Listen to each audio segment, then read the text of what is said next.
3, 2, 1. Okay, so welcome to Chapter 1.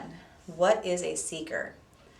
Oh boy, this is a really fun part. In part 1 of this book, we're really going to work on our foundation and understand a little bit more in detail as to the nature path and kind of my viewpoint on it so that you can understand where I'm coming from as a writer and as a teacher, and you should feel free to blend that with your own personal way and style. To me, that's very, very key, and we'll talk about why here in a little bit.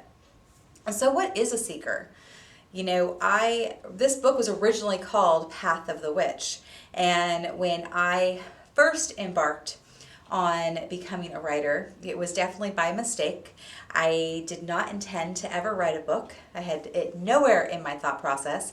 It actually transformed itself from writing a workshop, and after the workshop was written, I was reviewing everything I wrote, and I thought to myself, wow, this is a really detailed workshop. And as a facilitator for many, many years in my actual corporate career and in other types of life, I knew that I wouldn't be reading verbatim from this workshop, and it didn't make sense why I put so much into it. So there, the moment happened where I realized I had written a chapter to a book, and it all evolved from there. The word Path of the Witch, or the title Path of the Witch, actually came from a meditation that I had.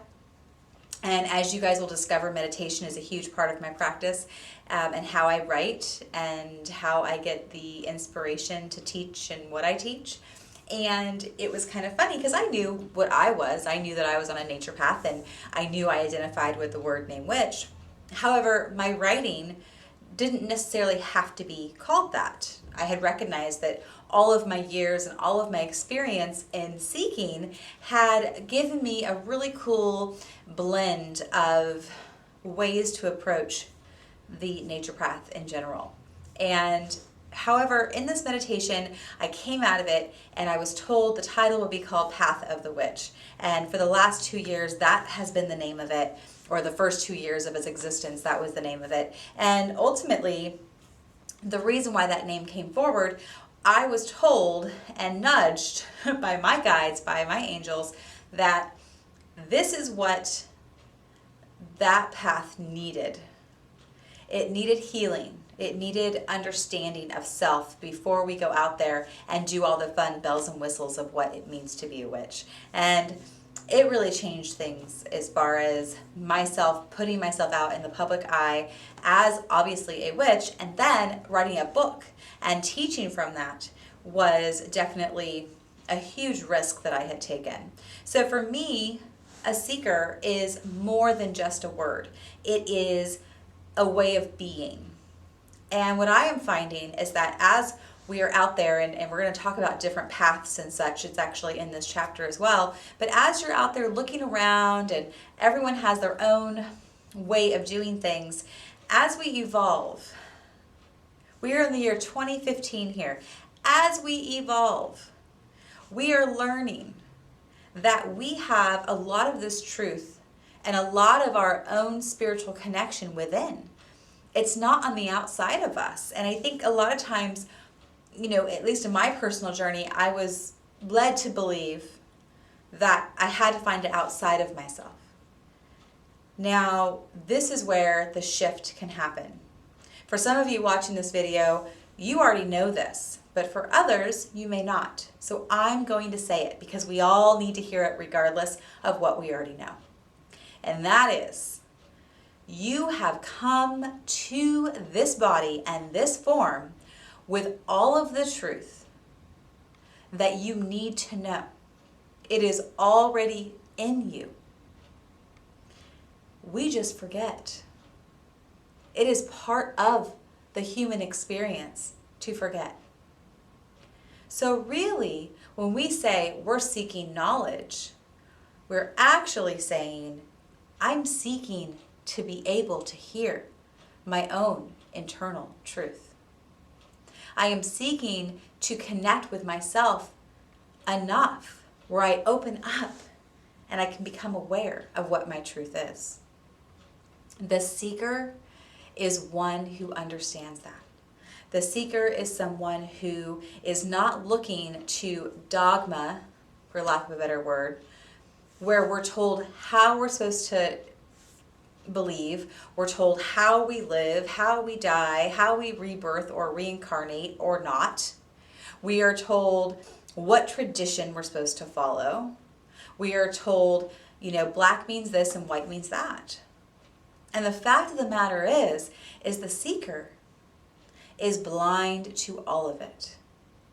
They are so focused within and seeking their own truth.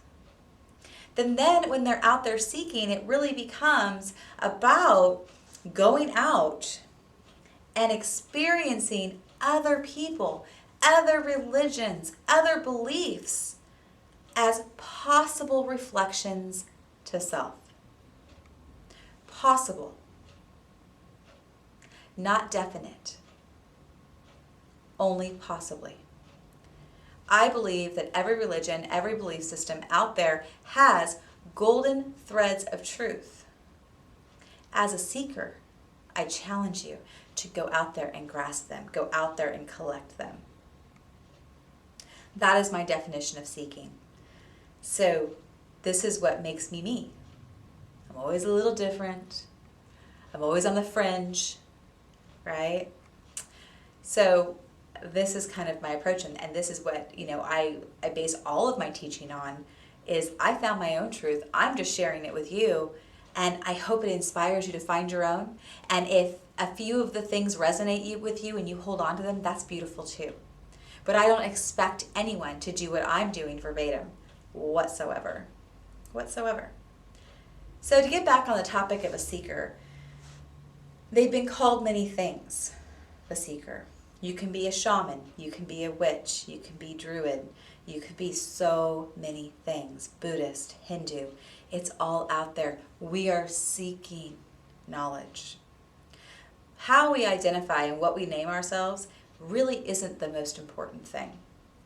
However, because I feel it is my role to heal the word witch, because the word witch has unfortunately been twisted and thrown into the pit of fire to be this horrible thing.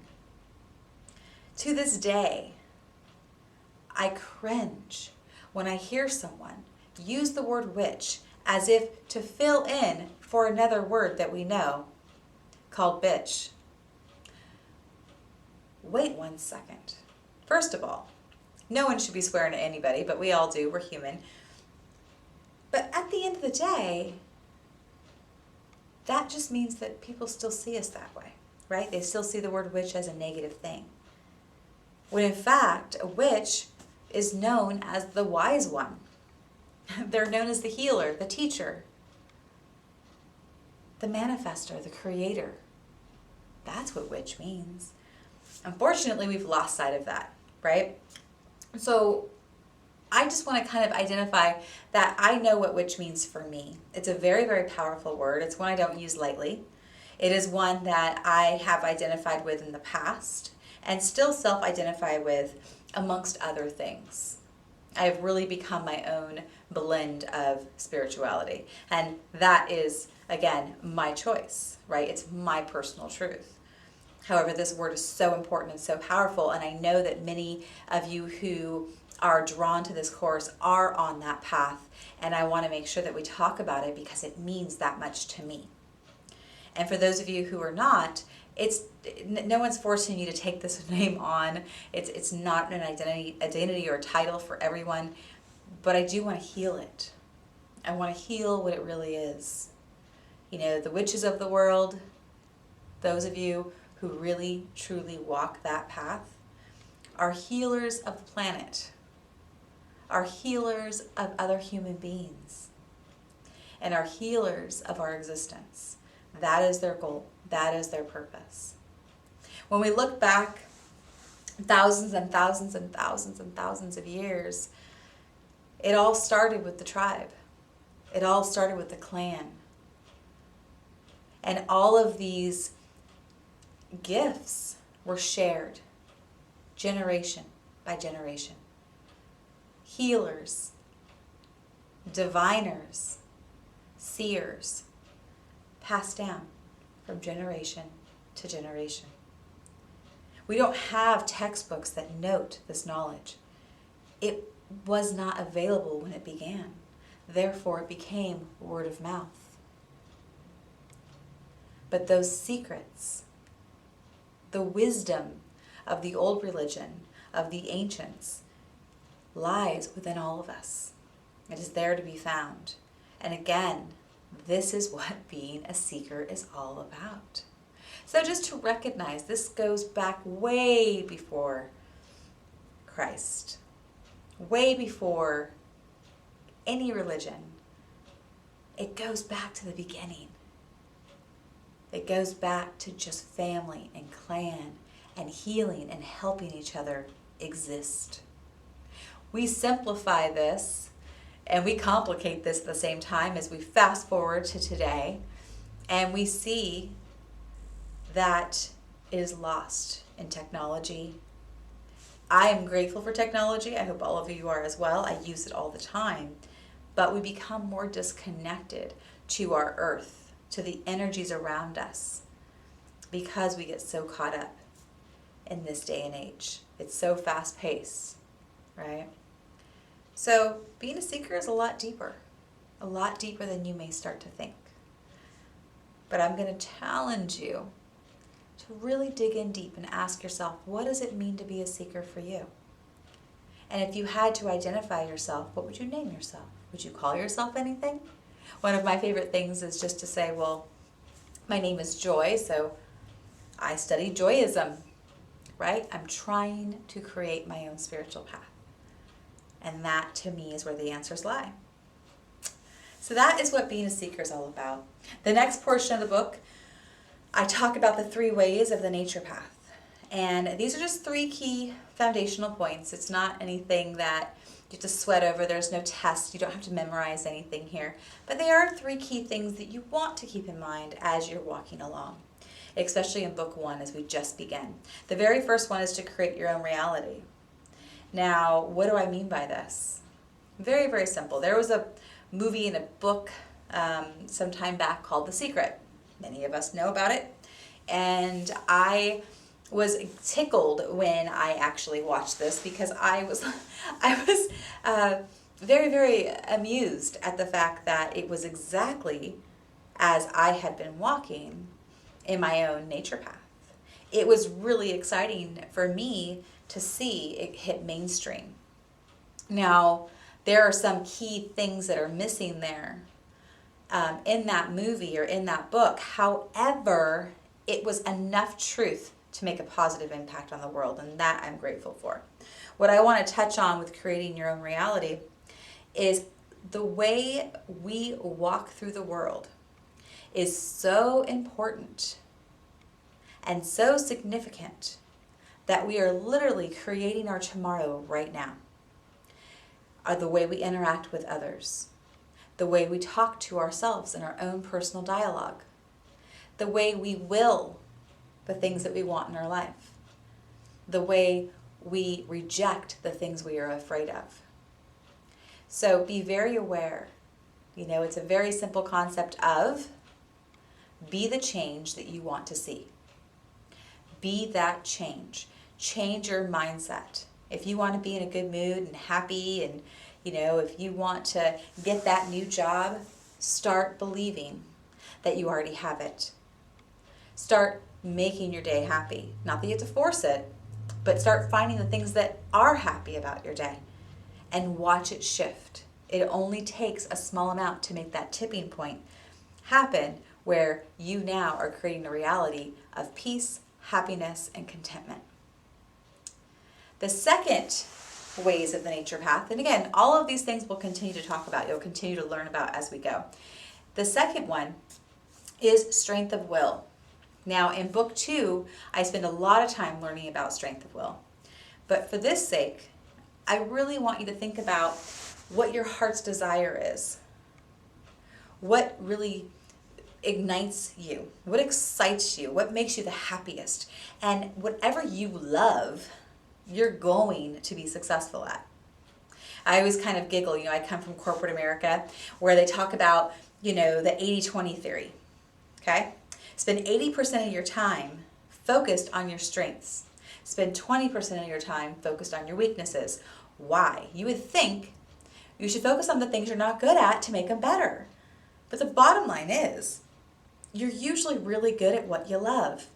And what you love is going to manifest in a way that you have abundance in that area of your life. If you focus on your weakness, it's kind of like focusing on negative thoughts. You feel bogged down, you feel stagnant, you get frustrated. So spend a little time on your weaknesses, but really focus on your strengths. So my strength of will is about what I love, what I'm passionate about, what really revs my engine. Know what your strengths are. Hone in and focus. And we talk a lot about purpose in my classes. Purpose meaning, what do you feel? What are you drawn to? Where do you want to be? Where are you headed? And all of that is connected with your will to improve your life. Beautiful, beautiful human way is that we are always trying to improve our lives. We always want to do better. We always want the next best thing for ourselves. And when we can look at them from a heart view versus a mindset view versus the ego, right? Heart versus ego. We'll talk a lot about that. If I come from my heart, then I love.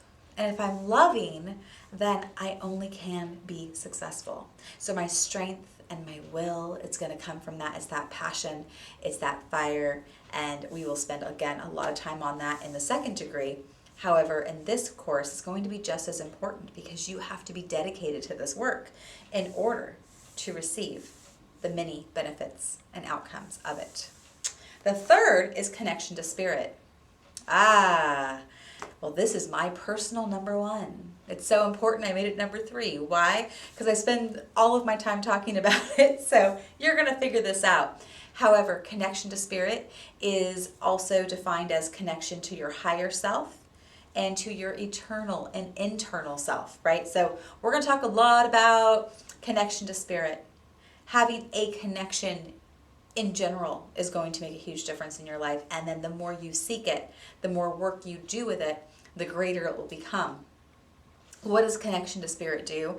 It really gives you great objectivity about your life. It helps you listen to your heart, helps you listen to that intuition, and you seem to walk along a path where things that are meant to be in your life literally fall in front of you, and you accept them with gratitude. And you move on. And there's this beautiful dance that happens in life when we are connected to spirit. When we are disconnected, we become stagnant, frustrated, angry, feeling disrespected, disconnected. We live a life of fear. There's a lot of things happening there. And oftentimes we are very distracted in our own lives. And when we stop all the noise and all the madness and we connect into our hearts, we again are connecting to spirit, and everything shifts. It completely changes. Next thing you know, there's a beautiful flow in your life and things are just rolling along. So those 3 things, create your own reality, strength of will, and connection to spirit, these are all very, very important pieces. And I only gave them 1 page because I'll continue to talk about it throughout the course and other courses as we go into the future. I talk about the journey itself and this book being the journey. And ultimately, I wanted to kind of just touch on real quickly, and there's some good detailed information in the book for you to see. But how did I come up with the 5 elements? I think is kind of really important. And I, first and foremost, I have been influenced by many teachers. And I did a lot of seeking in my younger years, even in my 30s. I'm now in my 40s, lucky me. And once I started writing, I pretty much disconnected from other authors. And my reason for doing that was so that I would ensure that my writing was influenced by me and spirit versus reading all these books and having them kind of influence. However, I've been influenced from the ones that really stood out for me. And there's a couple that many of you already know. Wayne Dyer is one of them, and he's actually recently passed away. And I was very, very sad about that, but he made a beautiful impact in this world. And one of his quotes is my favorite quote, and that is, when you change the way you look at things, the things you look at change. And that really influences me in my day-to-day life. Therefore, the influence is seen as golden threads of truth in the book. The other author that really impacted me, which might surprise a lot of people, is John C. Maxwell. He is actually a Christian man who is a minister and has his own congregation. And I've never seen him in person. I've only read his books. I actually used his books for my corporate career. He does a lot of leadership training. And I really love the way his books were written. And he does a lot of extra, he's like workbooks. He has books and then he has workbooks. And he did a lot of exercises in his workbooks. Like he wrote a little bit and then an exercise. And I used it all the time. I used to do classes with the people who were under me. I ran 80 locations in Northern California, and being one person with 80, individuals out there plus with all their staff that needed, training, I really found that once or twice a year, going through one of his workbooks really helped my management team be greater leaders and were more effective and efficient, which also led me to be a top, leader within my industry for many, many years. And so with that, I was able to find some really great foundational pieces and tools that I continue to use. So he has been a very big influence in my life. And then the third, it would have to be Christopher Penczak, who is a pagan himself, and he has also written some really amazing books. And one of the ones that I'm really bad at reading books from beginning to end, really bad at it. And ironically, here I am the author. However, he himself did some really great things, and one of those things was the Inner Temple books. And I read his first one from beginning to end, and it really did change my life. And I love the way he writes. And he also does the elements. He does it in a very different way, but I was influenced by him because I really admired him and I looked up to him. So hopefully one day I'll be able to tell that man that. I've met him, I've seen him in workshops and such, and he's a great teacher. And I definitely want to honor him by noting that he did inspire my 5-element concept. Now, with that said, everything else is kind of within the books is all this crazy stuff inside my head and the things that I've meditated through and was told by spirit or by my guides or just my intuition. I'd wake up from dreams and just start writing. This stuff really just comes out and pours out of me. And I know I'm influenced by my world around me. That I will not shy away from. However, the direction, the flow of the books, the way the work is laid out is all me just trusting that I am being led in the right direction, and this is how I should let it flow. So the 5 elements, we have the element of air, we have the element of fire, water, earth, and spirit.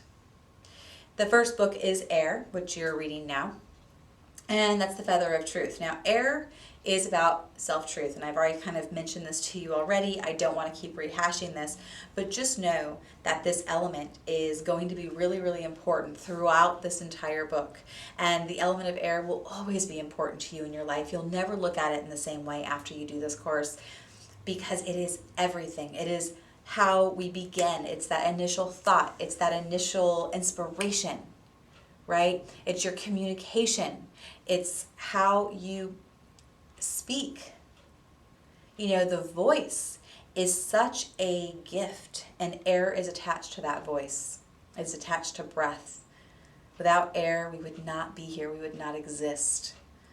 So a lot of power, a lot of intention in every word that we say. So air is going to be a really important factor in this whole process, and it's really fun because you can find different ways to celebrate this element and really bring it into your daily life.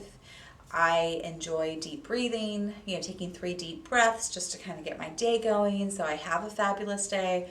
There's different things you can do. We'll talk more about practices and that kind of thing, but the breath, the voice, the thought, the connection. Air is a fabulous tool. So we're going to really kind of utilize that as we go through our self-transformation here. Let's see. I don't want to forget anything. I'm just checking. We are also want to talk a little about the journey and kind of how I set out the book. There is, in the beginning of the book, there's lots of exercises and lots of things that you're doing in the very, very beginning. And I want you to think of that as you do these exercises, as you start to dive in, that this is your dedication, because you're doing the work, you're reading the book, you're really processing it, and you're really giving it 100%. So your dedication starts to fall into place there. And each of my books will have that. They'll have an opportunity for you to kind of get started and really self-dedicate and get ready to do the work. The next step is always going to be the intention ritual. The intention ritual, I want you to think of it as like a ceremony or an actual ritual itself. It really just depends what feels right for you. And this is also somewhat of a dedication, and it's you kind of writing out the things that you'd like to accomplish during this work. So this intention ritual is going to be a big, big piece. It's a very empowering piece of the work that you'll do in your exercises. And then at the very end of the series, at the very end of the course, you will then do an initiation or rite of passage ceremony. And this is you saying, I have completed this phase. I have hit this specific milestone. I have achieved, right? So I want you to think of like stepping up and taking the steps into the direction of higher consciousness, right? Higher connection and being evolved as an individual. So these three things, dedication, intention, and then finally initiation or rite of passage, is going to be in every single book that I do. So this is something you also can look forward to in the first book. And the reason why we do this is so we can really honor the work that we're doing. We can really be mindful and very intentional about what we would like to get from it, and then celebrating all the growth. What I love the most is that the intention is always beautifully written and it's greatly done. And then the initiation, it's like, oh yeah, the intention, absolutely. But then I had this long list of other things that I achieved that I didn't even know were out there for me to attain. And that to me is always such an abundance of blessings for every student. So I'm really looking forward to seeing that for all of you as well. The last thing I'm going to touch on are the different paths that are out there as far as belief systems. And we all have a different journey. We all have a different path in life. And I touched on it earlier. There's lots of different religions. There's lots of different traditions. For me, I don't really need to have any of that to hold on to anymore in my life. But that's just where I'm at. I want to, encourage anyone and everyone to continue to experiment and try different things, even while you're doing this book. I mean, it's not like you have to only be one way. You don't have to just identify as a seeker. You can be on any other journey and work with this in a parallel manner. So it's just really important that you guys understand that I believe in that. And also, I encourage my students to see what else is out there at times when they are feeling like maybe they're feeling stagnant or they're just curious about something. They've always wondered about shamanism, for example. Like, what's that about? And I want to know more about that. So tap into that. Check that out. Don't be leery. Always be open. Go to a powwow, experience it, and then decide if it fits you or resonates with you. So just kind of want to share that a little bit. So this is your chapter 1, right? We went over a lot of information. We have covered a lot of bases here. This is your beginning. And I hope that this video has given you more insight about the chapter and more insight about the topics, and that you are ready to jump in to chapter 2. So thank you so much for listening and watching, and I hope this work serves you, and I look forward to seeing you in the next chapter.